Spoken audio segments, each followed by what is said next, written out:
একজন মেয়ে একজন ছেলেকে কিসের জন্য এত ভালোবাসে জানেন? এই যে দেখতেছেন না, এই এইরকম ধরনের কষ্ট মেহনত করার জন্যই তাকে ভালোবাসে। তার বাড়িতে তারপরও তাকে চায়।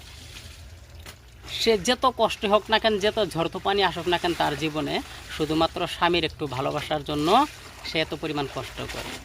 আপনার সকালে ঘুম থেকে উঠা খাওয়া দাওয়া চা ব্যবস্থা সব সেই করব, বাড়ির কাজ কাম সব কিছু সে করব, থালি খোরা মাঞ্জা, বাসন মাঞ্জা, কাপড় ধোয়া, এভরিথিং কাজ কাম কিন্তু সে করব।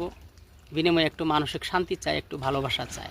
আর আমরা এই পুরুষরা এই ভালোবাসাটুকুও কিন্তু আমরা দিতে চাই না ঠিক মতো।